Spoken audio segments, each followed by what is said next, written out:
Rachel, you dress like a schoolteacher. Stay home tonight. My clients expect sophistication. My husband Stephen said this while buttoning his designer shirt in our bathroom. His eyes never left the mirror. I was standing in the doorway holding the black dress I'd planned to wear to his business gala. The dress my grandmother had left me. But Stephen didn't know that. He didn't know much about me at all. I folded the dress carefully and placed it back in the closet.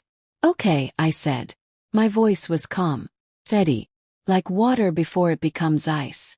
Stephen nodded at his reflection. Satisfied. Good. Peterson's wife just returned from Paris with a new wardrobe. Mitchell's wife wore a dress that cost $15,000 to the last event. These people notice everything. Before I continue, thank you for watching Queen's Revenge. If you believe no woman should be made to feel less than, please subscribe.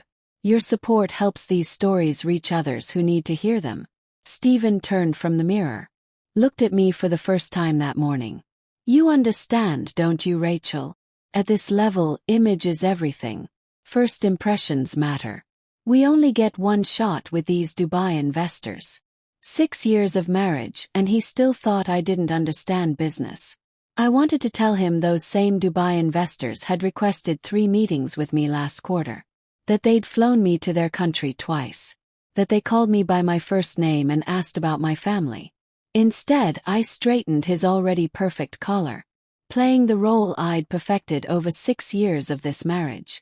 What time will you be back? Yes. Very late. These international deals require patience. Multiple courses. Building relationships. He checked his Rolex. The one he'd bought to match Peterson's. The watch Peterson had privately told me was a knockoff he'd purchased in Hong Kong. There's soup in the fridge if you get hungry. The soup from 3 nights ago. The expensive restaurant soup he'd ordered because the menu had French words. He'd eaten maybe 4 spoonfuls before declaring it too salty. I'd finished my grilled cheese from the deli down the street while he complained about the chef's lack of sophistication. Stephen left at 6:30, trailing cologne that cost more than our electric bill. I waited until his footsteps faded in the hallway. Then I walked to my laptop. Not to browse social media or check our nearly empty bank account. I opened the quarterly reports for Montgomery Enterprises. The portfolio my grandmother had built from nothing. Starting as a switchboard operator in 1962 and ending as the silent owner of half the commercial real estate in the financial district. My phone vibrated on the table. A message from Alex Torres, the general manager at the Altitude Club, the restaurant where Stephen's gala was happening. Ms. Montgomery, tonight's event is proceeding as planned. Your husband's table is reserved for 12. Standard protocol. Standard protocol meant I didn't exist when Stephen was present. It meant pretending the woman who owned the building, the restaurant, the parking structure, and the wine cellar was invisible. I'd maintained this arrangement for 4 years. Watching Stephen network in my establishment. Watching him tell people his wife worked in human resources with a dismissive hand gesture that made it sound like I filed paperwork in a basement. Yes, I typed back. For now. The apartment felt different after Stephen left. Not empty, just honest. Without him filling the space with his anxious energy and constant need for validation, I could think clearly. I walked to our bedroom and opened the closet. Pushed past Stephen's Tom Ford suits and Gucci loafers to the back corner where a single dress bag hung. The bag he'd never noticed in 6 years because he'd never looked past his own belongings. Inside was the emerald dress my grandmother wore to her first board meeting. The meeting where she'd acquired controlling interest in her first commercial building. The meeting where 5 men told her to make coffee and she'd smiled and bought them out by noon. Save this, she told me 3 weeks before she died. Her voice barely a whisper in the hospital room. Wear it when you're ready to be seen. I ran my hand over the fabric. Still perfect. Still powerful. Stephen would call it plain. Green silk with simple lines. No beading or sparkles or drama. He wouldn't understand that powerful women don't need decoration. My phone rang. My sister's name flashed on the screen. I need you, she said. No greeting. No small talk. Just raw need. Come over. Steven's at the Altitude Club. Of course he is. Her laugh was bitter. Must be wonderful being married to someone important enough for the Altitude Club. I swallowed the irony. Come now. She arrived 15 minutes later. Her Chanel bag probably cost more than 3 months of our rent. But her face told a different story. The kind of exhaustion that luxury goods can't fix. She collapsed on our worn sofa before she'd even removed her coat. Started crying immediately. 26 years old, she said through sobs. His personal assistant. I'm 45, Rachel. When did I become invisible? I sat beside her. Handed her tissues. Sometimes silence is the only honest response. My sister had married Richard for love. Real love. The kind in movies. But Richard had married her for her trust fund. Her social connections. Her family name. He doesn't even hide it anymore, she continued. Richard takes her to the Altitude Club for lunch. Every week. The private dining room. The staff all know. They give me these pitying looks when I'm there for my book club meetings. The staff at my restaurant. Watching my sister's marriage collapse in my private dining rooms. I made a mental note to review Richard's membership application. There were standards. Even if Stephen didn't think I understood such things. What will you do? Yes. She looked around our small apartment. The second-hand furniture. The cramped kitchen. The complete absence of the luxury she'd known her entire life. You're lucky, she said. Stephen might not be rich, but at least he's faithful. At least he comes home to you. I wanted to laugh. Stephen came home to the idea of me. The useful wife who kept his life organized while staying invisible in his actual world. But my sister didn't need my problems tonight. After she left, I stood at our window, watching the city lights. Somewhere in those lights, Stephen sat at my table, in my restaurant, surrounded by people whose memberships I'd personally approved, telling them his wife dressed like a schoolteacher. The thought crystallized something that had been forming since I'd read my grandmother's will. Being underestimated was only powerful if you knew when to stop being underestimated. Tonight wasn't that night. Soon. Very soon. Stephen would learn that the schoolteacher wife he dismissed owned the kingdom he was desperately trying to enter. Monday arrived with Stephen already gone. He'd left a note on the kitchen counter. A reminder to pick up his dry cleaning from Chang's Cleaners. The shop sat 4 blocks away. Squeezed between a Vietnamese bakery and a store selling used books. The kind of neighborhood Stephen called up and coming, when explaining why we lived there to his colleagues. Mrs. Chong looked up when I entered. Her face brightening with the warm smile she reserved for customers who treated her like a person instead of a service. Mrs. Davis. Your husband's suits are ready. Such beautiful fabric. He must be very important man.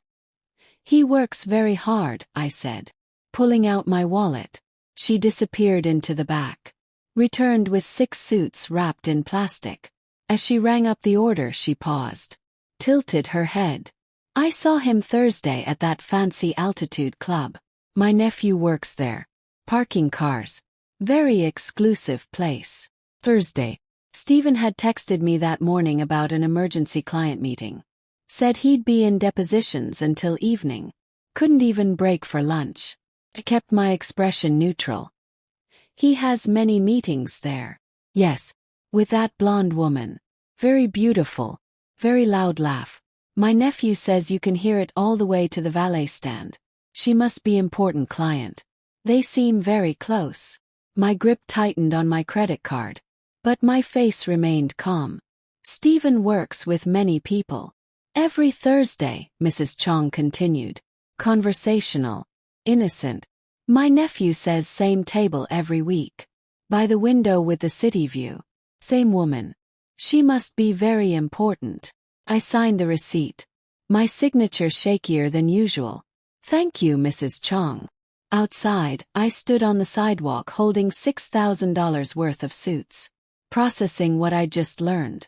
Every Thursday. The same woman. a blonde with a loud laugh.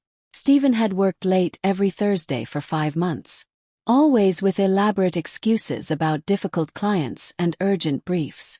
Back home, I hung the suits in the closet, each one in its designated spot because Stephen insisted on precise organization. My phone buzzed. My sister.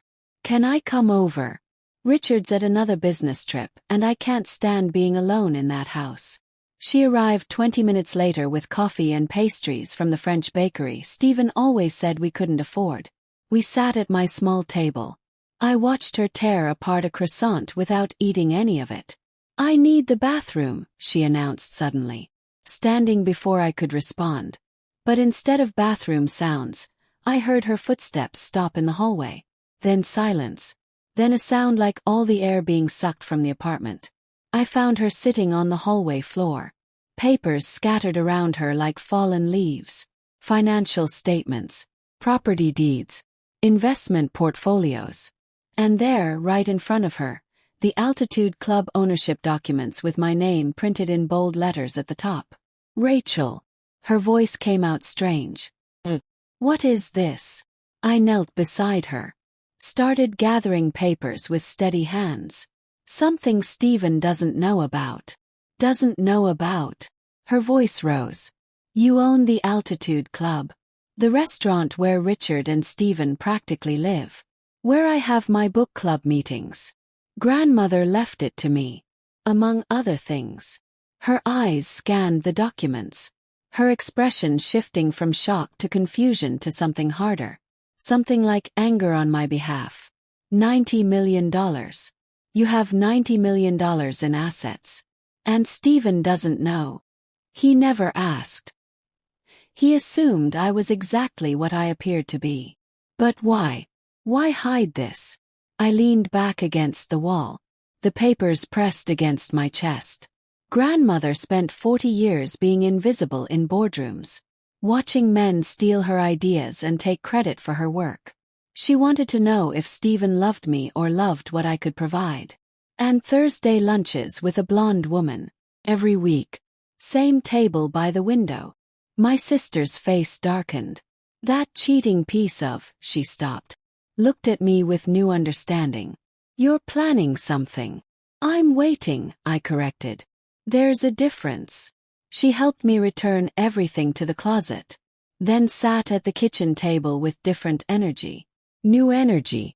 We're both idiots, she said. Hiding who we are. Accepting whatever scraps they throw us. Pretending we're grateful for the bare minimum. Before I could respond, my phone rang. Stephen's name on the screen. Incredible news. His voice was loud. Excited. He didn't bother with hello. Peterson just called. I made senior partner. Youngest in the firm's entire history. That's wonderful, I started. But he was already continuing. There's a celebration dinner tomorrow night. Wednesday. At the Altitude Club. Black tie. Very exclusive. Peterson says it's partners only though. Wives will have their own luncheon next month. Some sort of charity tea thing. More your speed anyway. More my speed. As if he had any idea what my speed was. I understand, I said. You're not upset. I know you were looking forward to the partner celebration. I had never once expressed interest in his firm's celebrations. He was projecting what he thought I should want. Then dismissing it before I could speak. No, Stephen. Enjoy your night. You're amazing, Rachel. So understanding. Peterson's wife throws fits about being excluded from partner events. But you get it. You know your place in all this. After he hung up, my sister stared at me. You know your place. He actually said those words.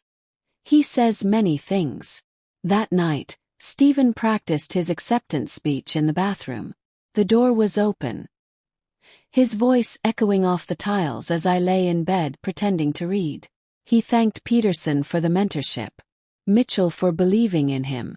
Someone named Vanessa from the Dubai office. For her invaluable support on international deals. Not one mention of the wife who'd worked 3 jobs to pay for his law school. Who'd typed his briefs when he had the flu. who'd attended every mind-numbing firm picnic and pretended to care about his colleagues' boring stories. While he rehearsed his speech to the bathroom mirror, I grabbed my keys, drove to the storage facility across town. Stephen thought I couldn't afford a car. Didn't know about the Audi registered to Montgomery Enterprises that I kept for moments when I needed to be myself. The storage unit held everything Stephen had never bothered to ask about. My grandmother's furniture. Too valuable for our apartment but too meaningful to sell. Boxes of photographs documenting her 40-year climb from switchboard operator to real estate mogul. And there, in a trunk that hadn't been opened since her funeral, her leather journal. I sat on the cold concrete floor, read by the harsh fluorescent lights. Her handwriting, strong and confident at first, gradually weakening as the years took their toll. She documented everything, every slight, every stolen idea, every moment when men had taken credit for her brilliance. But alongside the humiliations were the victories, carefully recorded in financial terms. The first profitable quarter, the first million, the first building, the acquisition of the Altitude Club, purchased from a man who'd laughed at her investment offer 10 years earlier. The final entry was dated 3 weeks before she died. Rachel will understand the value of invisibility. Let them think you're nobody. Let them dismiss you and ignore you and underestimate you. Then show them everything, all at once. Let them choke on their own assumptions. Closed the journal, held it against my chest, felt the weight of her wisdom, her patience, her perfect revenge that she'd planned but never lived to see. I would see it for her. I drove home with the journal on the passenger seat, her words echoing in my mind as I navigated the empty 3 a.m. streets. Stephen was asleep when I returned, sprawled across our bed in his law school t-shirt, taking up 3/4 of the mattress as if even in sleep, he needed more than his share of everything. Wednesday morning came too fast and too slow at the same time. I stood in the kitchen organizing the pantry, arranging Stephen's organic protein bars in perfect rows because he said visual organization promoted mental clarity. Behind me I heard him enter, his footsteps carrying that particular weight of someone about to deliver what they considered wisdom. He stopped at the coffee maker, used its black surface as a mirror to adjust his tie. The silence stretched between us like a rubber band about to snap. "Don't embarrass me tonight," he said, his tone casual, like commenting on the weather. "You dress like a schoolteacher. My partners expect elegance. Stay in your lane." The box of pasta in my hand weighed exactly 16 ounces. Focused on that weight. On the way the cardboard felt against my palm. On anything except the urge to demonstrate what 16 ounces of pasta could do to an overstyled head. From the living room, I heard my sister's coffee cup hit the saucer. She'd stayed over last night, slept on our couch, heard every word through our paper-thin walls. The walls Stephen constantly complained about but refused to leave because the address looked good on his business cards. "Of course," I said, my voice steady as I placed the pasta on its shelf. "I understand." Stephen made a satisfied sound. The sound he made when things went his way. When people behaved as expected. When the world confirmed his assumptions. He grabbed his coffee thermos and headed for the door. No kiss. No goodbye. Not even a backward glance. The apartment door closed. The loose hinges squeaking. A sound he'd promised to fix for 4 years. My sister appeared in the kitchen doorway. Her face carried rage. The kind that makes you look younger, fiercer. "I'm going after him," she announced, already moving toward the door. That pathetic excuse for a man needs to hear exactly what I think of. I raised my hand. "Please stop." "No. No. Rachel, he just told you that you dress like a schoolteacher." I know what he said." I turned to face her. "This is my battle. And it needs to be calculated, not reactive." She stood there, vibrating with fury on my behalf. Something in my expression must have communicated what I couldn't say yet. Slowly she walked to the couch, sat down heavily. 6 years, she said, her voice quieter but no less intense. 6 years of this. And you just take it. I sat beside her. Tell me what you see. Everything. She laughed. But there was no humor in it. Where do I start? The birthday he forgot because Peterson needed a tennis partner. The anniversary he cancelled because Mitchell wanted drinks. The way he introduces you at events. This is Rachel. She works in HR. Said with this little wave like he's brushing away a fly. Each word landed with precision, confirming what I'd been cataloging in my mind for 6 years. He doesn't even see you, my sister continued. You're just functionality. Someone who keeps his life running while he pursues what he thinks matters. What would hurt him most? Yes. Her eyes sharpened. Public humiliation. Complete. Undeniable. Witnessed by everyone who matters to him. Stephen's entire identity is built on perception. On what others think. Take that away and you take everything. She trailed off. Understanding dawning. You're going to destroy him at the Altitude Club. Pulled out my phone. Found the contacts saved as at emergency. Alex Torres's private number. Given to me by my grandmother with specific instructions to use it when the time came. My finger hovered over the call button. Then pressed down. 2 rings. Then a smooth voice answered.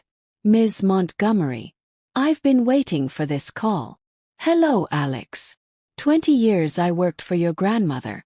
For years I've watched you tolerate that insufferable man in your establishment.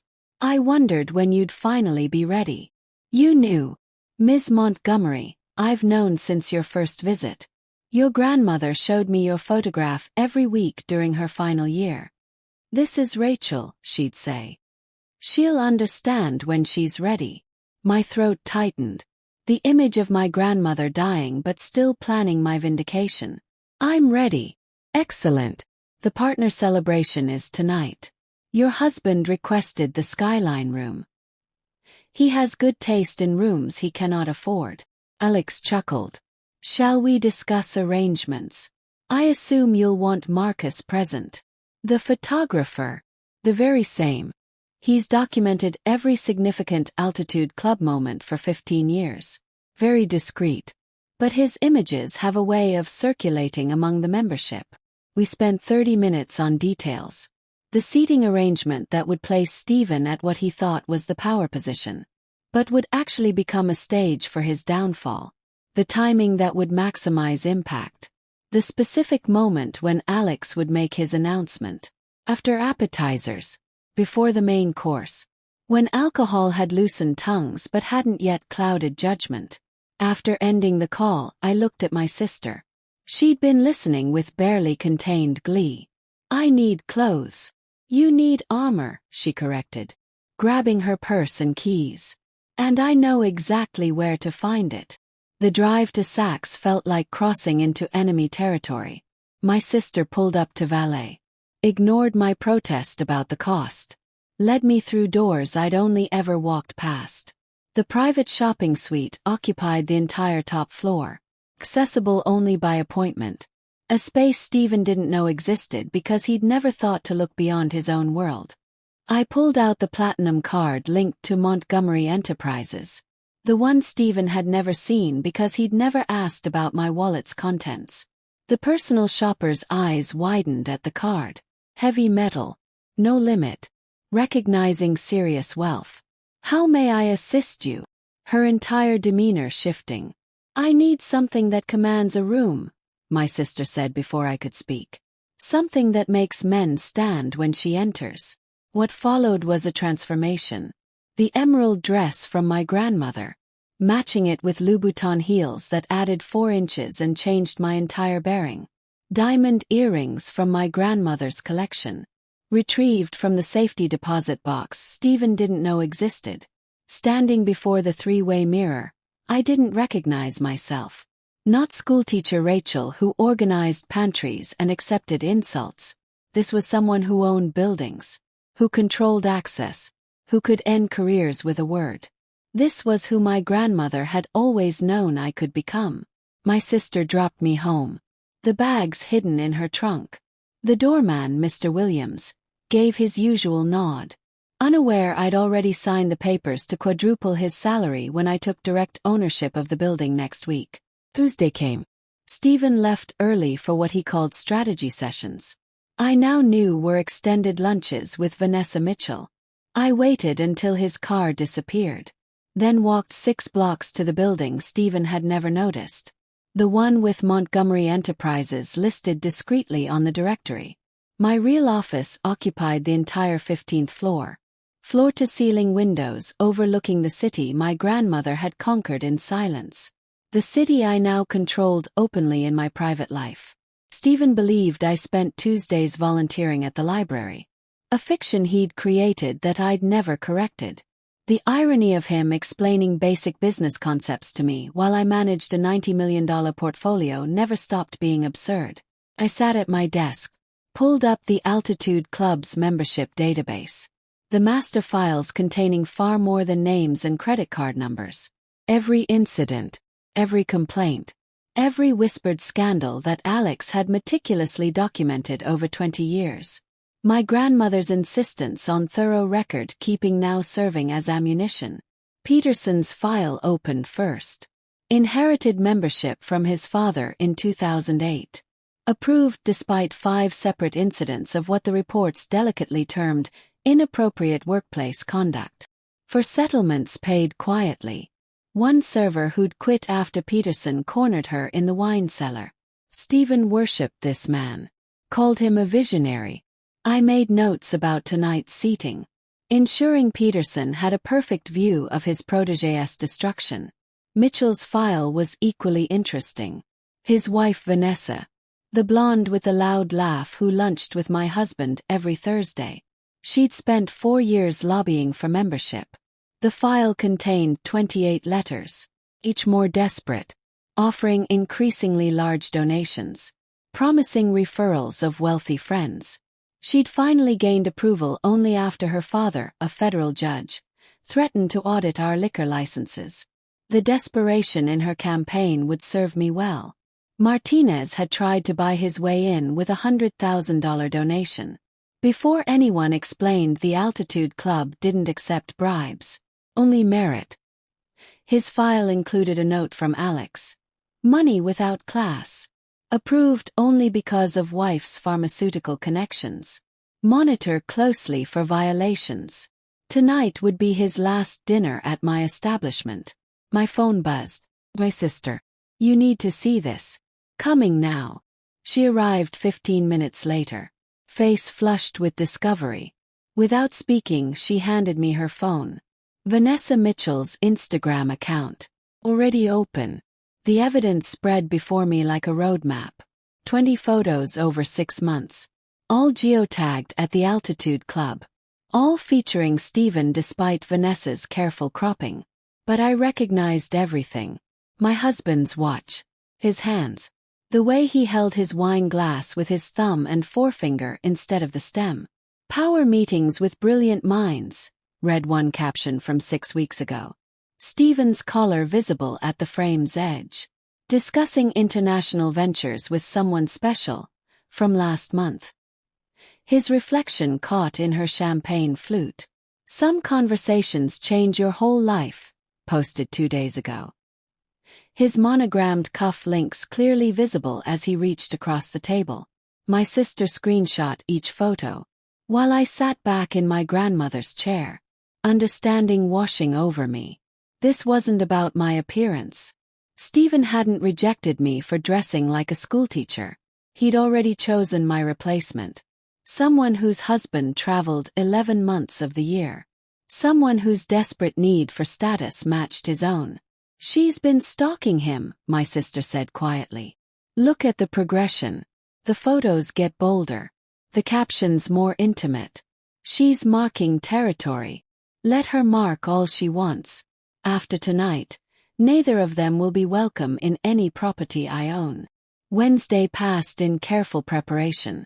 I confirmed every detail with Alex. Arranged for Marcus to have unlimited access for photography. And reviewed the presentation Stephen had left on our dining table. His pitch for the Dubai investors was competent but incomplete.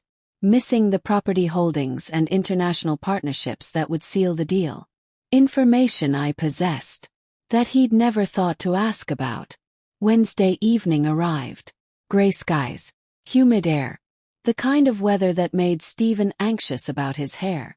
I woke at my usual time, made his breakfast with mechanical precision, listened to him complain about humidity while eating the eggs prepared exactly to his specifications. He spent 4 hours getting ready, trying on 5 different ties, settling on the Hermes I'd seen him wear to every important meeting for 2 years. I sat on the bed with a paperback novel, the kind with a shirtless man on the cover that Stephen found embarrassing. Watched him rehearse his speech in the mirror. The key, he told his reflection, is making them feel exclusive, like they're accessing something rare. I turned a page. Loudly, he glanced at my book, disgust flickering across his face. You should read something substantive. The Economist. Though I suppose the financial content might be over your head. You're probably right, I agreed, returning to my book about a secretary who inherits billions and destroys everyone who underestimated her. Stephen didn't appreciate irony. He left at 7.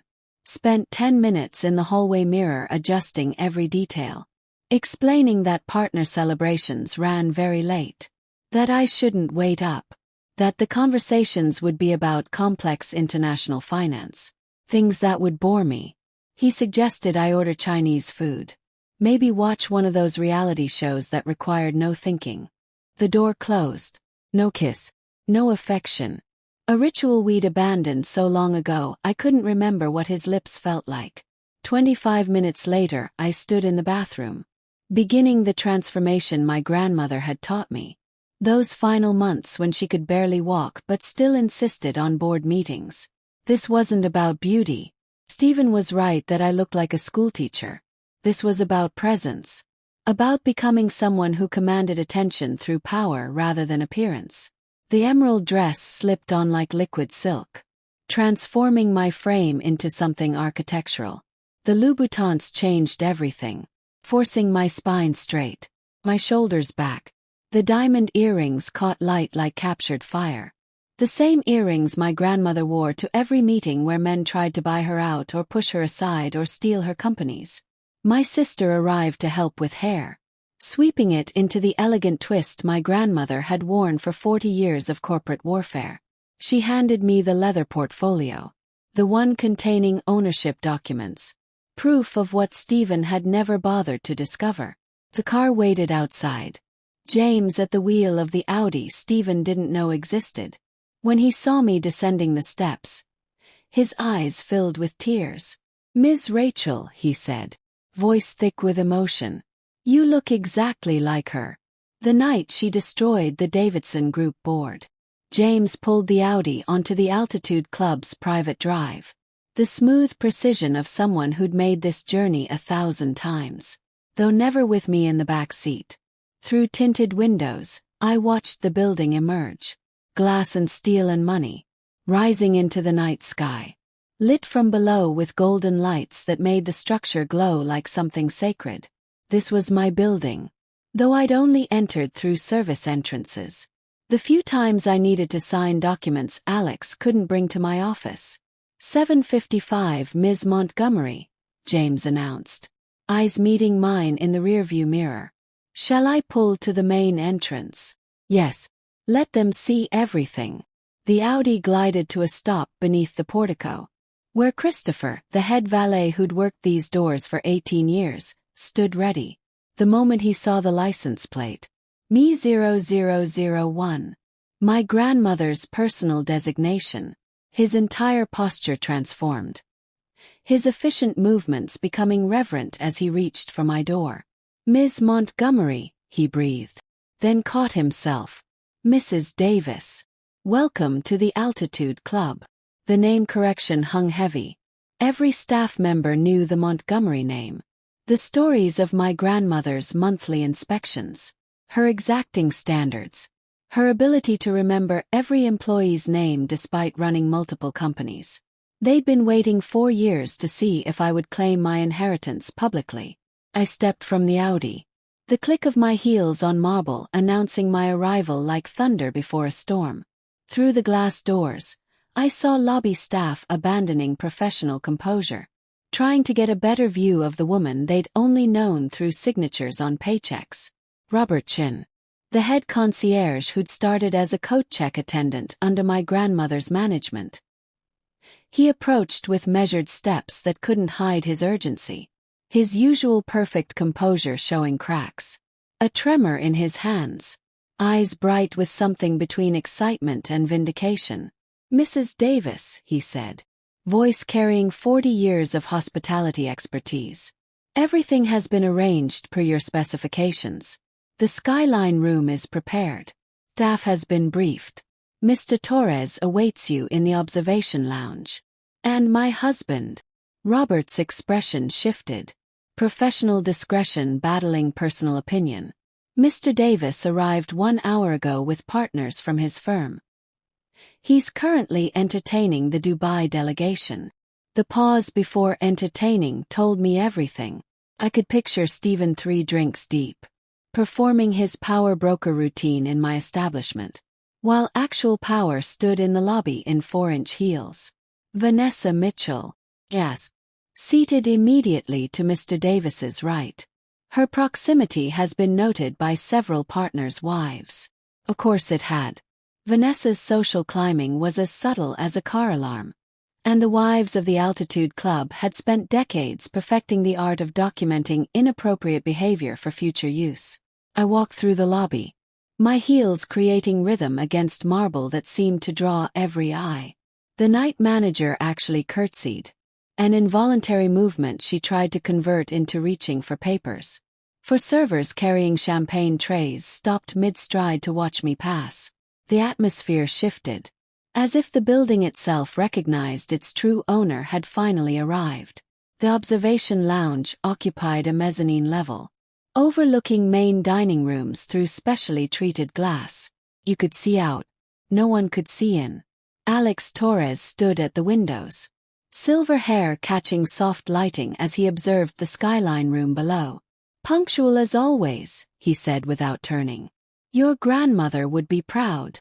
I joined him at the window, looking down at the scene unfolding in my private dining room.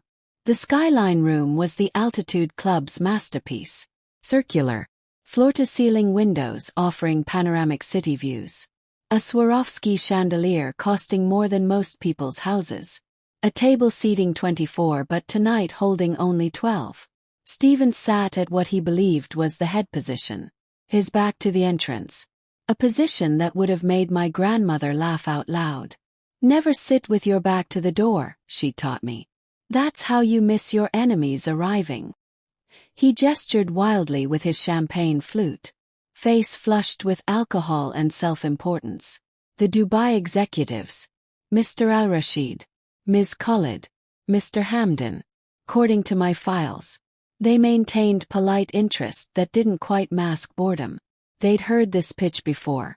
Versions of it from dozens of American firms trying to crack Middle Eastern markets without understanding the culture. Peterson sat to Stephen's left, face already crimson from wine, occasionally interjecting comments that Stephen would expand on as if they were his original ideas.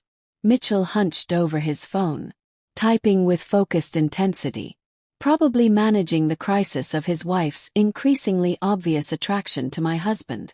Vanessa Mitchell had positioned herself as close to Stephen as physics allowed.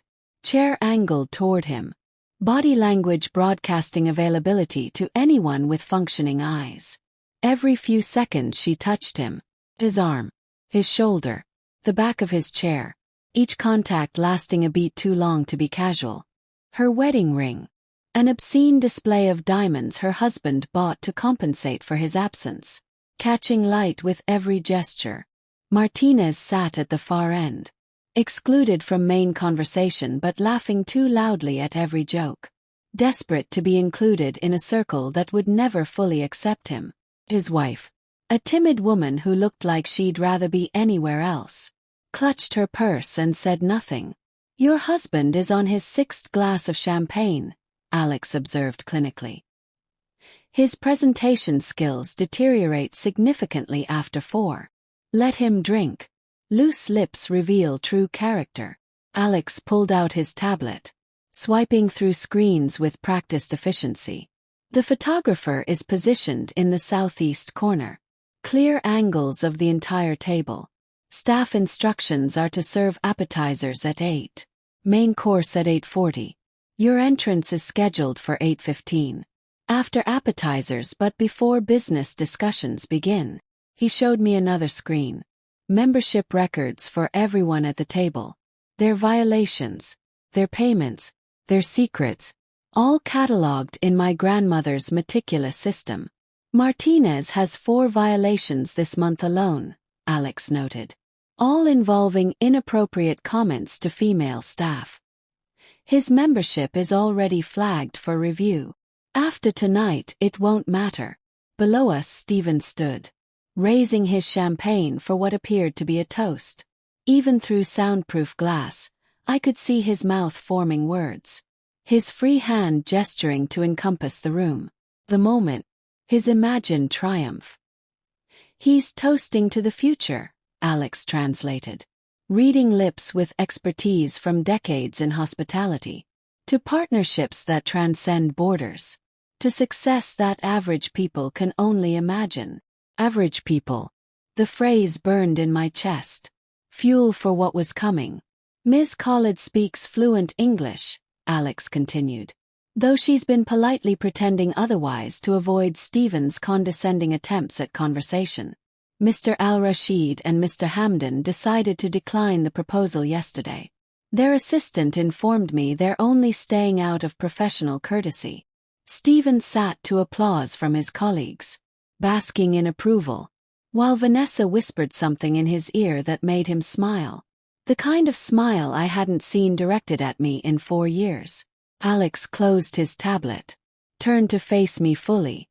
Your grandmother once told me revenge is best served not cold but at precisely the right temperature. Too soon lacks impact. Too late loses meaning. And tonight is perfectly calibrated. At exactly 8:12, Steven stood again. Champagne raised for another toast. Through the glass, I watched him perform for his audience. Unaware his real audience stood 1 floor above. Watching him like a scientist observes a specimen. Alex checked his watch. 3 minutes, Ms. Montgomery. I nodded once. He turned toward the dining room doors to begin the final act of Steven's public life as he knew it. Alex moved away with measured steps. Someone approaching a detonation knowing the explosion was inevitable, but maintaining professional composure nonetheless. I watched from just outside the dining room doors as he navigated between seated guests with practiced precision. Approaching Peterson's chair with the gravity of a bailiff delivering a sentence. The whisper he delivered into Peterson's ear was brief, perhaps 6 seconds. But Peterson's reaction was immediate and theatrical. His face drained of color so rapidly I thought he might faint. Then he shot to his feet with such force his chair tipped backward, crashing against the credenza with a sound that made everyone jump. His champagne glass, forgotten in his hand, tilted dangerously before he set it down with trembling fingers. Mitchell, seeing his managing partner's reaction, stood without understanding why. A lifetime of hierarchical conditioning making him mirror his superior's actions. Then Martinez, desperate never to be excluded, scrambled to his feet so quickly he knocked his water glass over, the liquid spreading across white linen. The other partners followed in a wave, each standing because the man beside him had stood, none understanding yet what had prompted this sudden display of respect. Only Steven remained seated, his face wearing the confused half-smile of someone who'd missed the punchline of a joke.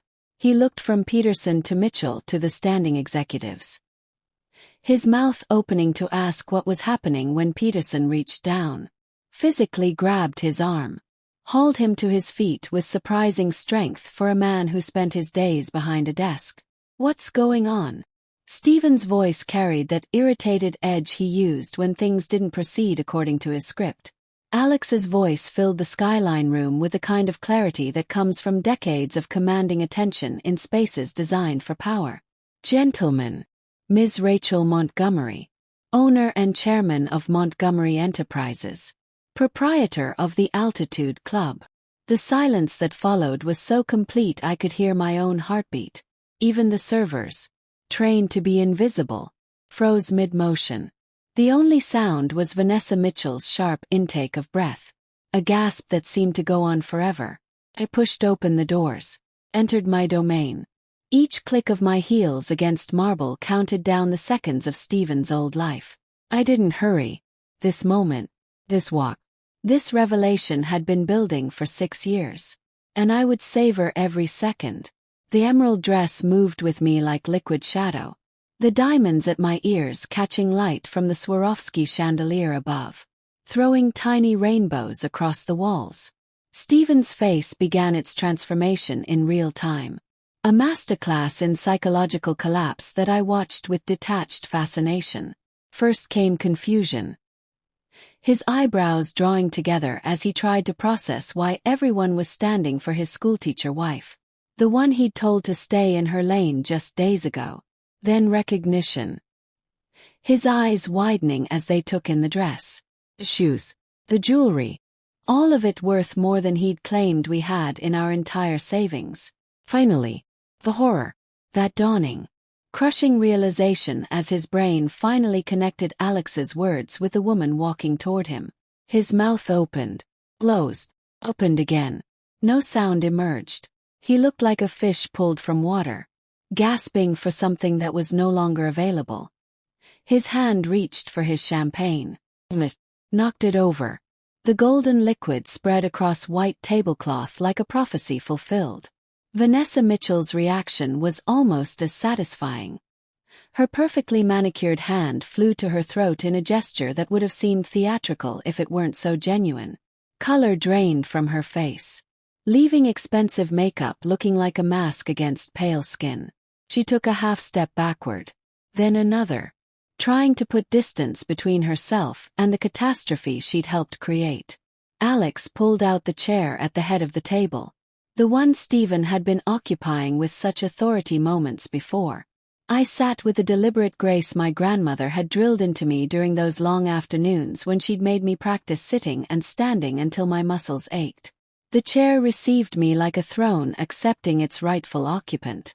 Stephen stood frozen until Peterson, operating on some primitive understanding of hierarchy, pushed him toward a side chair, the one usually reserved for junior associates or guests who didn't merit proper placement. My husband, the senior partner who'd spent the evening boasting about his connections and influence, sat heavily in his designated spot at the periphery of power. Peterson's mouth moved, trying to form words, apologies, explanations, anything to fill the terrible silence. Ms. Montgomery, we had no idea. Stephen never mentioned. We would have. I raised my hand. A simple gesture that stopped him mid-stammered sentence. The power in that moment. The ability to silence a room full of men who considered themselves masters of the universe. Was intoxicating. I turned instead to the Dubai executives, who were watching with barely concealed fascination. Miss Khalid had dropped her pretense of not speaking English, her eyes sharp with interest. Mr. Al-Rashid and Mr. Hamdan exchanged glances that suggested this was far more entertaining than whatever proposal they'd come to hear. Mr. Al-Rashid, Mr. Hamdan, Miss Khalid, I said, my voice carrying the authority I'd hidden beneath 6 years of artificial submission. I apologize for the confusion. Shall we discuss the real business proposition? I believe my husband's presentation, while enthusiastic, lacks certain essential details about our property holdings in Dubai, our partnership with the Rahman Group in Abu Dhabi, and the development rights we hold in Sharjah. Mr. Al-Rashid's eyebrows rose slightly, the first genuine emotion I'd seen from him all evening. You have holdings in Dubai. 5 commercial properties in DIFC, 2 in Business Bay, all purchased through Montgomery Enterprises over the past 14 months. Our occupancy rate is 99% with waiting lists for all premium spaces. Stephen made a sound. Not quite a word. More like air escaping from a punctured tire. I continued without acknowledging him. Alex appeared at my shoulder with the tablet. The membership database already open. I took it with a nod of thanks, making a show of scrolling through names while the table watched in silent horror. Let's see, I said, my tone conversational, as if reviewing a grocery list rather than determining social fates. Peterson. Current standing. 5 violations for inappropriate conduct with staff. Approved for continued membership despite these infractions. Fascinating. Peterson's red face turned purple. Those were misunderstandings. I'm sure they were. I continued scrolling. Mitchell. Membership approved after a 4-year waiting period. Your wife Vanessa was quite persistent. 28 letters if I recall correctly. Such determination. Vanessa made a small whimpering sound, shrinking into her chair as if she could disappear through sheer will. Martinez, I continued, attempted to donate $100,000 to expedite membership. When informed we don't accept bribes. Your wife threatened to involve her father's pharmaceutical connections. Creative approach to networking. Martinez's mouth opened and closed soundlessly. His usual nervous laughter completely absent. I set down the tablet, looked directly at Stephen for the first time since entering. His face had gone gray. The kind of color that suggested either imminent cardiac event or complete psychological collapse. Stephen Davis, I said, letting his name hang in the air like an accusation. Current membership status. Under review. Under review. His voice cracked on the words. Alex stepped forward slightly. We have standards at the Altitude Club, Mr. Davis. Members who embarrass their spouses. Who describe them as dressing like schoolteachers. Who suggest they should stay in their lane. Well, such behavior indicates a character deficit incompatible with our values. Stephen's chair scraped against marble with a sound like fingernails on glass as he shot to his feet. His face flushed with a combination of alcohol and desperation. His hands gripped the table edge hard enough to make his knuckles white. And when he spoke, his voice carried the forced authority of someone trying to regain control of an uncontrollable situation. Rachel, we need to discuss this privately. Now. I continued scrolling through the membership database, not bothering to look up at him. The dismissal was deliberate, calculated to demonstrate the shift in power dynamics to everyone watching. You wanted me to stay in my lane. Darling, I said, my voice carrying the same casual cruelty he'd used when delivering those words. This is my lane. It just happens to include every building you've spent 6 years trying to impress people in. Stephen turned to Peterson, then Mitchell. His hands gesturing frantically as he tried to salvage something from the wreckage. This is clearly a misunderstanding. I had no idea Rachel had any connection to the Altitude Club. She never mentioned. So you're incompetent. Peterson's voice cut through Stephen's stammering. You lived with the owner of the most exclusive club in the city for 6 years and never knew? Stephen's face reddened further. She deceived me. She lied about who she was. Or, I said, finally looking up from the tablet. You never asked. You assumed I was exactly what you wanted me to be. Someone inferior who made you feel superior. Someone who dressed like a schoolteacher for your sophisticated world. Vanessa Mitchell chose that moment to attempt her escape. She rose from her chair with practiced grace, pressing a hand to her forehead in a gesture of distress that might have been convincing if her eyes weren't darting toward the exit like a trapped animal. I'm feeling faint, she announced to no one in particular. The altitude, perhaps. I should. Vanessa, I called out, my voice sweet as honey laced with arsenic. Leaving so soon. But you haven't told everyone about your Thursday lunches with my husband. She froze mid-step, her designer heel hovering above the floor. Those Instagram posts were so enlightening. Power meetings with brilliant minds. Discussing international ventures with someone special. Some conversations change your whole life. All tagged at the Altitude Club. All during Stephen's supposed client emergencies. Pulled out my phone. The screenshots my sister had taken already loaded. 20 photos over 6 months. Your husband Mitchell is still traveling. Isn't he? He returns Friday. Believe. I'm sure he'd be fascinated to hear about these business discussions. The sound Vanessa made wasn't quite a word. More like air being squeezed from a balloon. Her husband, sitting 5 seats away, had gone rigid, his face cycling through confusion, recognition, and rage in the span of seconds. Mitchell's eyes moved between his wife and Stephen with a dawning comprehension of a man who'd been too focused on his phone to notice his marriage dissolving in front of him. Vanessa. Mitchell's voice was dangerously quiet. Thursday lunches. It's not, we were discussing, Stephen was helping with. Her explanations tangled and died as she realized there was no innocent explanation for 20 documented meetings her husband knew nothing about. Mr. Al-Rashid, who had been watching this drama unfold with the detached interest of someone enjoying dinner theater, cleared his throat delicately. He turned to face me directly, offering a slight bow of acknowledgement. Ms. Montgomery, he said in perfect English, abandoning any pretense of needing careful translation. Your property holdings in Dubai. They interest us far more than your husband's proposals. Perhaps we could discuss exclusive use of the Altitude Club for our regional operations. I replied in fluent Arabic, watching Stephen's jaw drop. Of course. Our company is already deeply involved in the Middle Eastern market. Mr. Hamdan and Ms. Khalid exchanged impressed glances. Ms. Khalid pulled out her tablet, fingers flying across the screen as she pulled up what looked like financial projections. You speak Arabic, Stephen said, the words coming out strangled.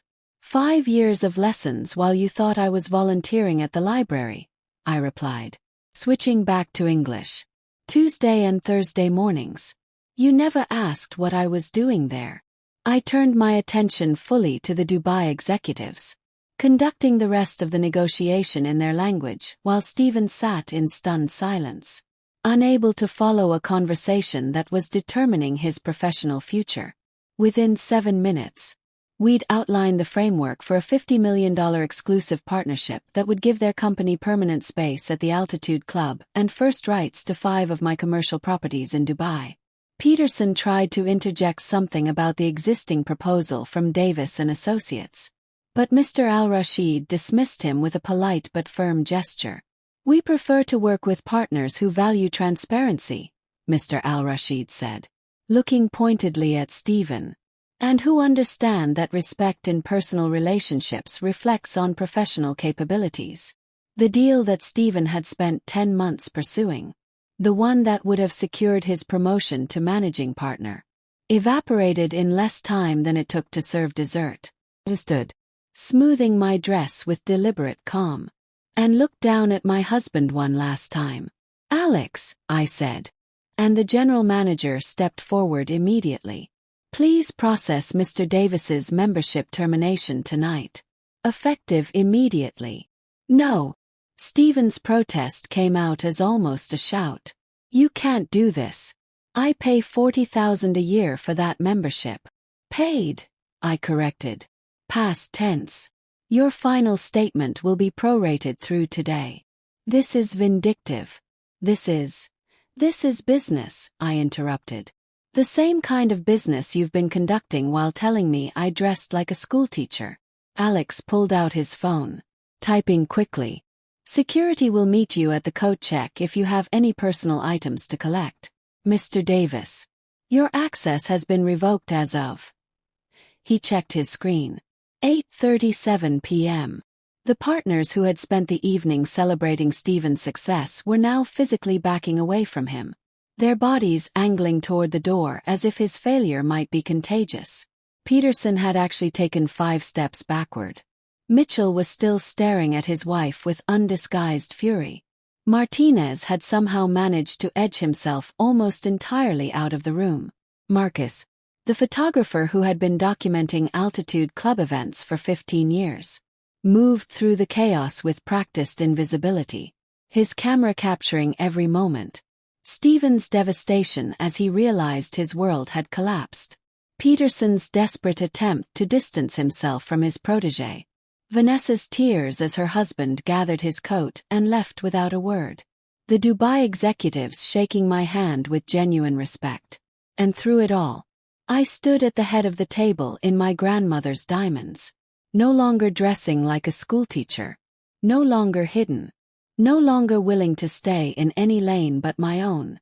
"Gentlemen," I said to the room at large, though most were already fleeing, "I believe dinner has concluded." The Skyline room emptied within minutes. Executives fleeing like rats from a sinking ship, leaving behind half-eaten meals and abandoned dignity. I remained at the head of the table, watching the exodus with the detached calm of someone who had already won the war. Alex stood beside me, hands clasped behind his back, witnessing the aftermath of what would become Altitude Club legend. 5 days later, I sat in the office of Catherine Morrison, the attorney my grandmother had trusted with her empire, watching Stephen sign divorce papers with a hand that trembled slightly. He looked smaller somehow, sitting across from me in a suit that hung looser than it had a week ago. His face carrying the hollow look of someone whose entire identity had been stripped away. The prenuptial agreement he'd insisted on before our wedding lay between us. The document he'd presented with such pride, explaining how it would protect his future earnings from a spouse who might try to take advantage. He'd never asked if I had assets to protect. The irony wasn't lost on either of us now, as he signed away any claim to my $90 million inheritance. "The apartment contents are specified here," Catherine said, sliding another page forward. "Mr. Davis retains his clothing, personal electronics, and the furniture he brought into the marriage." Stephen's jaw tightened at the word "retains," as if keeping his own belongings was some kind of concession I was granting. He signed without reading, past the point of fighting for anything. "I have an offer," he said quietly, not meeting my eyes. "A small firm in Portland. They don't care about what happened." "Good," I said, meaning it. Despite everything, I didn't want him destroyed completely, just removed from my life and properly humbled. He stood to leave, then paused at the door. "Did you ever love me?" "I loved who I thought you were. You loved who you thought I should be. Neither of us loved who we actually were." He left without another word. The last time I saw Stephen Davis, he was loading boxes into a moving truck while our neighbors pretended not to watch. The story of his public humiliation having spread through every social circle that mattered. Mrs. Patterson from 5D actually brought out coffee and cookies for the other residents who had gathered to witness his departure, turning his moving day into an impromptu block party. That afternoon, my sister insisted on taking me to lunch at the Altitude Club to celebrate. Walking through those doors as myself, not pretending to be anything other than the owner, felt like breathing freely for the first time in years. The staff didn't quite know how to act. Some bowed. Others applauded. Christopher the valet actually wiped tears from his eyes when he saw me.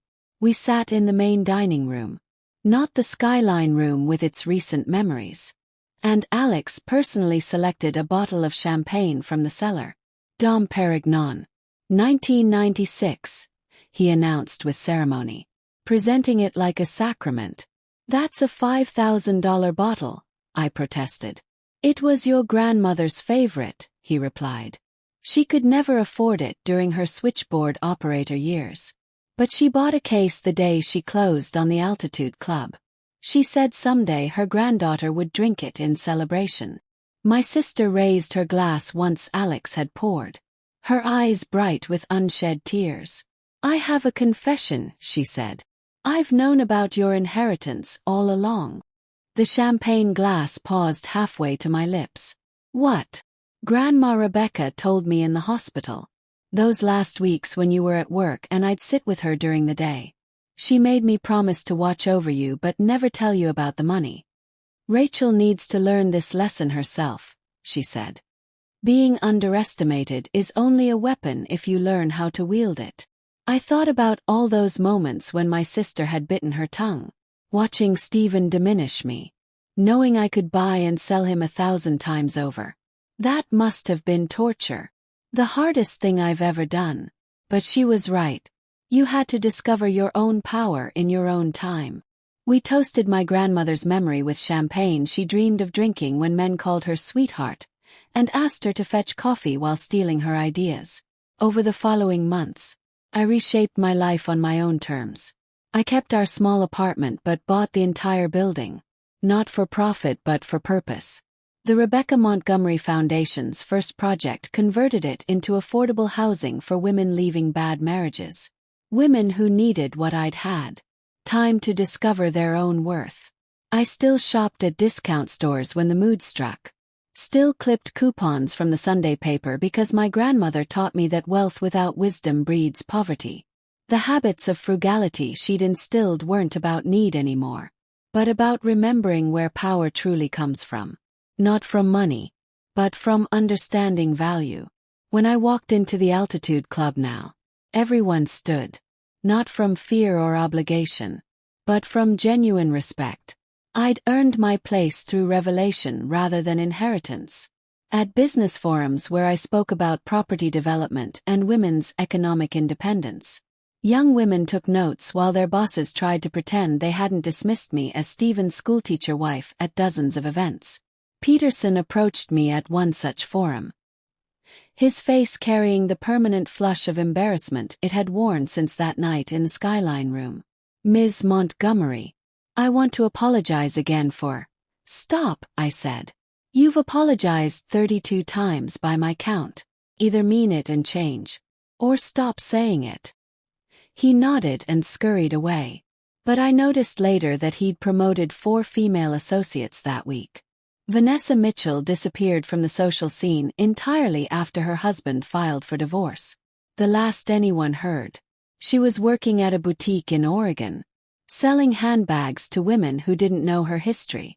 Her replacement at various charity committees took careful notes whenever I spoke, having learned the value of paying attention to quiet women.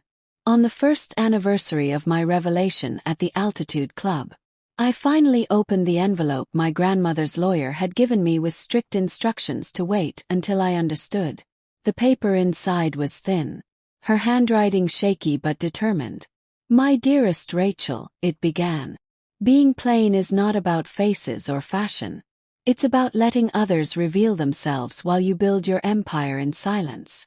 They never see us coming because they never truly see us at all. Men like your Stephen. Yes, I knew what he was the moment you introduced him. They mistake visibility for value. Use their blindness. Build your power. Then stand in your truth and watch them kneel." The bottom, in writing so shaky I could barely read it. "P.S. That Stephen is a fool. Destroy him beautifully." I had the letter professionally framed and hung it above my desk in the Montgomery Enterprises office where every visiting executive could read it. More than one had stood before it, color draining from their face as they wondered who in their life they might have underestimated. The frame shop owner, a woman in her 60s named Dorothy, had read it while mounting it and said quietly, "Your grandmother sounds like someone who understood the long game." She understood that being underestimated was just another form of armor, I replied. Dorothy smiled. "The best kind. The one they never see until it's too late." A year later, I stand in that same office, looking out at the city my grandmother conquered in silence. And I now rule openly. Being plain was never about beauty. It was about being invisible enough to see everything while revealing nothing until the perfect moment. Stephen had been right about one thing. I did dress like a schoolteacher, but his world was small, built on appearances and approval. My world, my grandmother's world, was built on patience, power, and the perfect moment to reveal that the plainest faces often hide the sharpest minds. My phone rings. It's Mr. Al-Rashid from Dubai. Ms. Montgomery. The contracts are ready for signature. When can you come to Dubai? Next week, I say. Looking at my calendar. At the life I've built. The empire I've claimed. I'll have my assistant send my travel details. After I hang up, I walk to the window. The city spreads before me. Buildings I own. Businesses I control. Lives I've changed. My grandmother built all of this in silence. Enduring decades of dismissal and disrespect. So that I could stand here today. Visible. Powerful. Free. I think about Stephen sometimes. Working at his small firm in Portland. Starting over in obscurity. I don't hate him anymore. I don't think about him enough to hate him. He was simply a man who made the mistake so many men make. He assumed that quiet meant weak. That plain meant simple. That invisible meant powerless. My grandmother taught me differently. She taught me that the most dangerous woman in any room is the one nobody's watching. The one they dismiss as a secretary or a wife or a schoolteacher. Because while they're not watching, she's learning their secrets, building her empire, planning her moment. My sister calls. Lunch today. The Altitude Club. Asks. Where else? Laughs. And this time it's genuine. Happy. I'm bringing my lawyer. Richards finally agreed to a fair settlement. Turns out when his firm learned he was having an affair with a staff member, they weren't as understanding as he thought they'd be. Interesting, I say. Not mentioning that I'd sent the evidence to his managing partner myself. Some things my sister doesn't need to know. See you at noon. I return to my desk. To the work that never ends. The portfolios to review. The properties to acquire. The empire to expand. But now I do it openly. As myself. No more hiding. No more pretending to be less than I am. My assistant, Maria, brings in my coffee. Ms. Montgomery, you have a visitor. A Mr. Peterson. He says it's urgent. Sigh. Peterson has been trying to meet with me for months. Tell him I'm busy. He says he's offering you his firm. All of it. He wants to retire and he wants you to buy him out. Now that's interesting. Peterson's firm is one of the largest in the city. Buying it would give me control of half the commercial legal work in the region. Send him in, I say. Peterson enters looking older than I remember. More humble. He sits across from my desk without being invited. A breach of etiquette he would have crucified Stephen for. Ms. Montgomery. I'll be direct. My firm is failing. The partners are fighting. Our clients are leaving. We need new leadership and fresh capital. I'm offering you controlling interest for $40 million. $40 million for a firm worth at least $80 million. He's desperate. Why me? Ask. He looks at me directly for the first time. Because I watched you destroy Stephen Davis in 90 seconds. And I realized something. I've spent 40 years surrounding myself with men exactly like him. Arrogant. Entitled. Mediocre. While ignoring the women who were actually running things. Pauses. I was married for 35 years. My wife left me last month. Took half of everything. You want to know why? Wait. Because for 35 years, she ran my household, raised my children, managed my social calendar, made me look good. And I never once asked her opinion on anything important. Never once valued her contribution. Just like I never valued the paralegals and assistants and secretaries who actually made my firm function. He leans forward. I don't want to die like my father did. Lone. Bitter. Surrounded by people who pretended to respect him for his money. I want to do one good thing before I go. And giving you my firm. Letting you turn it into something better. That's my one good thing. I consider his offer. It's generous. More generous than I expected. I'll buy your firm, I say. For $30 million. And you'll stay on as senior consultant. 3 days a week. Teaching the young associates. Particularly the women. How to actually practice law. He blinks. Surprised. You want me to stay. I want you to make amends. I correct. Real amends. Not just apologies. Actions. You're going to mentor every female associate in that firm. You're going to promote the ones who deserve it. And you're going to undo 40 years of the culture you created. He sits back, processing. Then slowly, he nods. That's fair. My lawyers will send the contracts tomorrow. We'll close in 30 days. After he leaves, I sit in my grandmother's chair, in her office, looking at her photograph on my desk. She's young in the picture, maybe 30, standing in front of her first building, smiling at the camera. But her eyes hold the knowledge of someone who's already seen everything, already knows how the story ends. I hope I made you proud, I whisper to the photograph. My phone buzzes. Text from my sister. Richard signed everything. I'm free. Thank you for whatever you did to make that happen. Smile. I back. I didn't do anything. You freed yourself. Lunch. My sister and I sit at my usual table. The one by the window with the city view. The same table where Stephen used to meet Vanessa. Alex has already ordered our favorite dishes. Knows our preferences without asking. To freedom, my sister says, raising her champagne glass. To power, I counter, raising mine. To grandma, we say together. And drink. The champagne is perfect. The food is perfect. The view is perfect. But the best part, the absolute best part, is sitting here as myself. Rachel Montgomery, owner, Ermin, woman who was underestimated and used it as a weapon.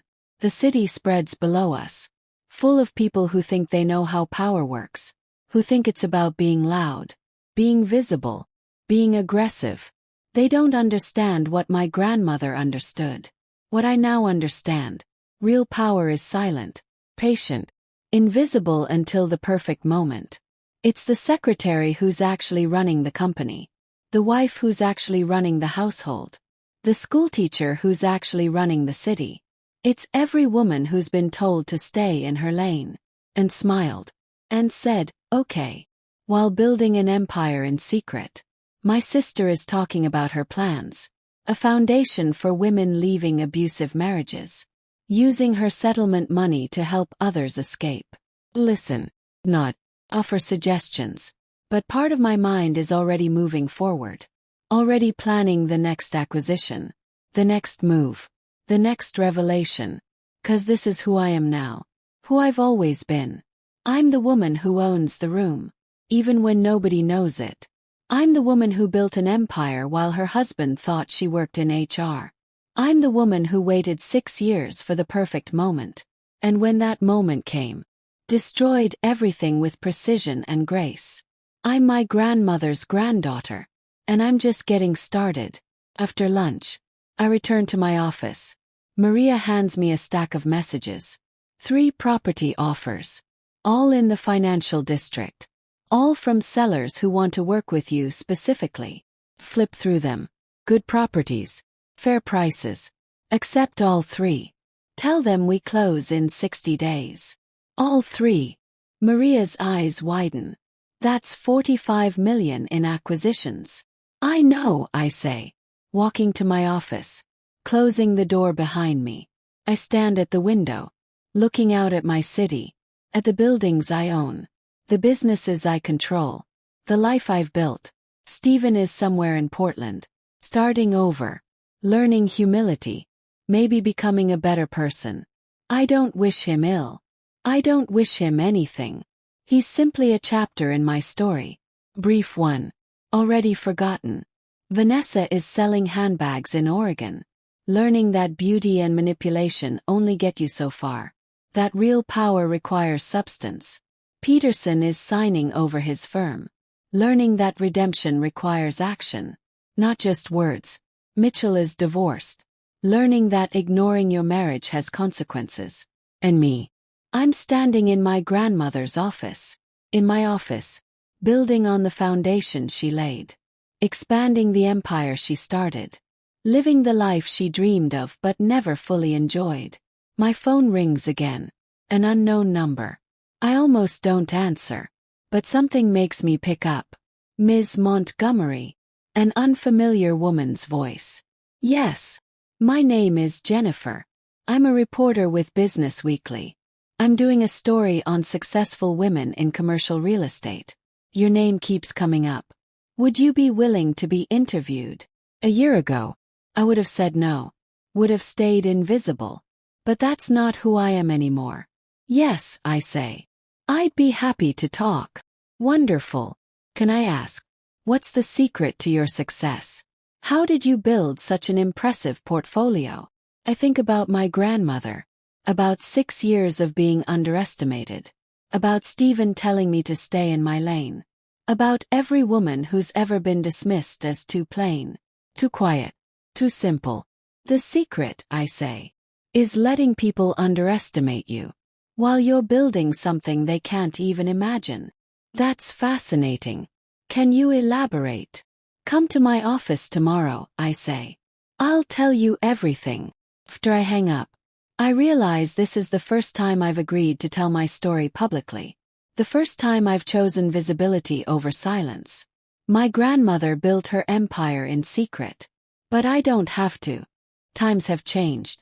Women don't have to hide anymore. We can be powerful and visible, strategic and open, silent when it serves us, loud when necessary. Call my sister. I'm doing an interview with Business Weekly. About what? About everything. About Grandma. About building Montgomery Enterprises. About Stephen. She's quiet for a moment. Are you sure? Once you tell the story, everyone will know. Everyone already knows, I say. The story's been circulating for a year. I might as well control the narrative. Grandma would be proud, she says. I hope so. That evening, I go home to my apartment. The small space I've kept despite being able to afford anything. Make tea. Sit on my worn couch. The one Stephen hated. And I read through my grandmother's journal again. Her words. Her wisdom. Her pain. Her triumphs. She endured so much. For so long. So that I wouldn't have to. She built in silence so that I could build in the open. She stayed invisible so that I could be seen. The next morning, Jennifer arrives at my office. Young. Ambitious. Recording device in hand. Ms. Montgomery. Thank you for agreeing to this. Call me Rachel, I say. We sit. She asks questions. I answer honestly. About my grandmother. About her 40-year climb from switchboard operator to real estate mogul. About inheriting her empire. About hiding it from Stephen.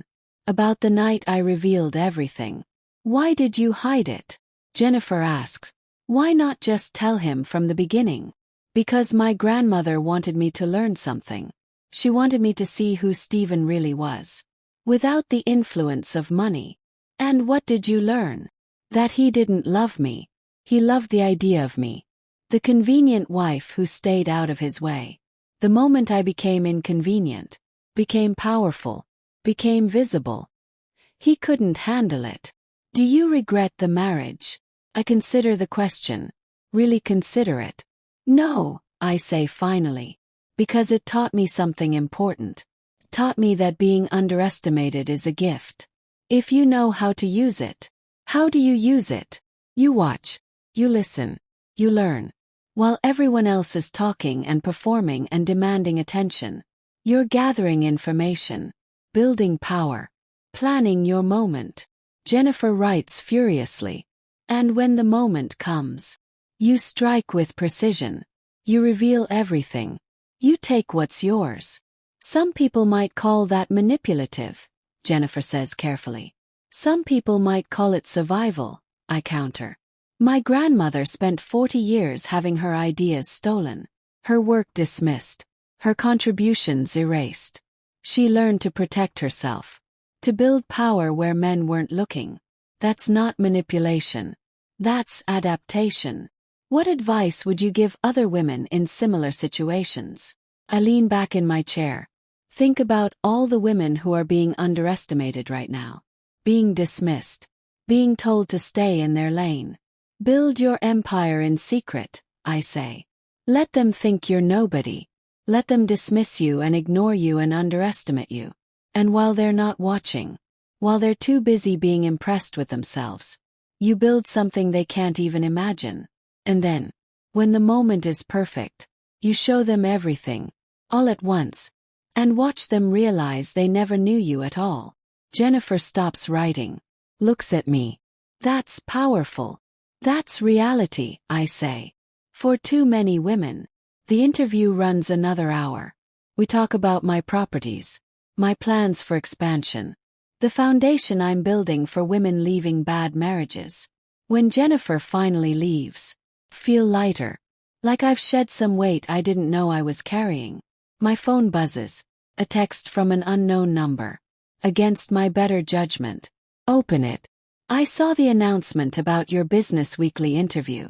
Congratulations. You deserve all the success. Stephen. I stare at the message, trying to decide if I should respond. Finally, type back. Thank you. I hope Portland is treating you well. His response comes immediately. It is. I'm learning a lot. About business. About myself. About how badly I treated you. Sorry. For all of it. Could ignore this. Could leave it unanswered. But something in his message sounds genuine. I appreciate that, I type. I hope you find what you're looking for. I hope you already have, he responds. And that's it. Our final exchange. Closure I didn't know I needed. I set my phone down. Look around my office. At the empire I've built. The life I've claimed. The woman I've become. I have found what I was looking for. Found power. Not the kind that comes from money. Though I have that too. But the kind that comes from knowing yourself. Understanding your worth. Refusing to be diminished. My grandmother gave me that gift. She showed me that being underestimated isn't weakness. It's camouflage. Protection.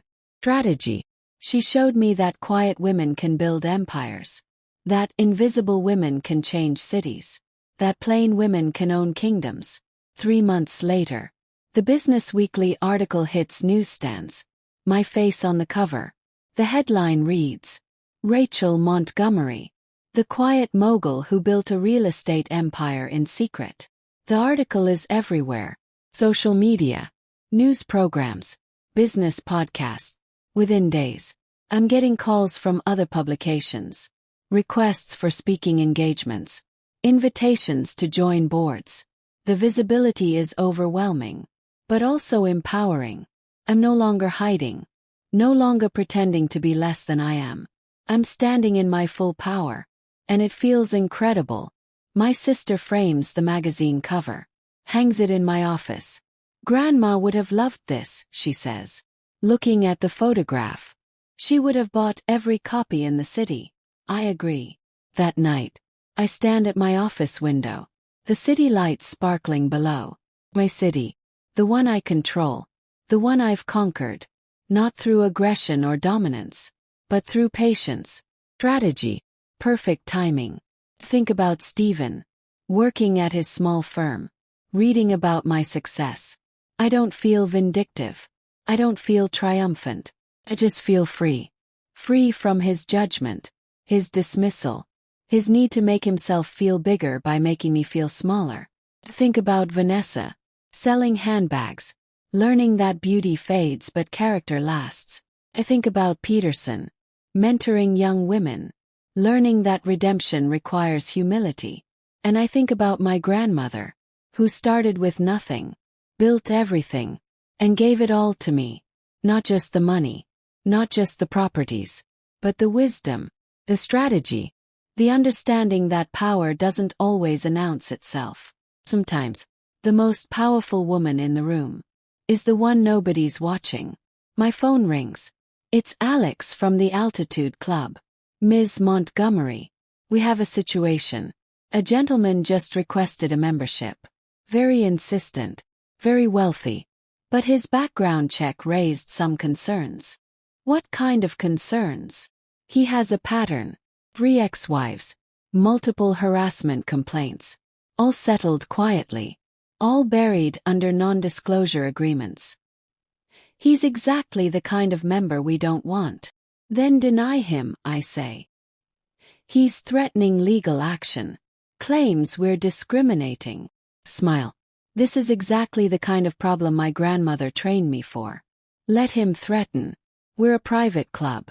We decide who gets in. Not his lawyers. Not his money. Us. I'll inform him immediately.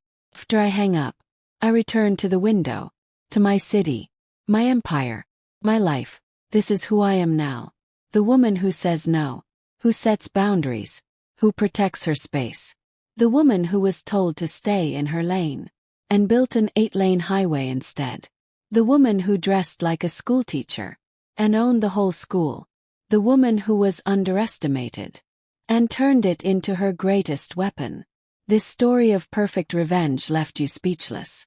Hit that like button now. My favorite part was when Rachel walked into the Skyline room and everyone stood for the schoolteacher wife Stephen had dismissed. What was your favorite moment?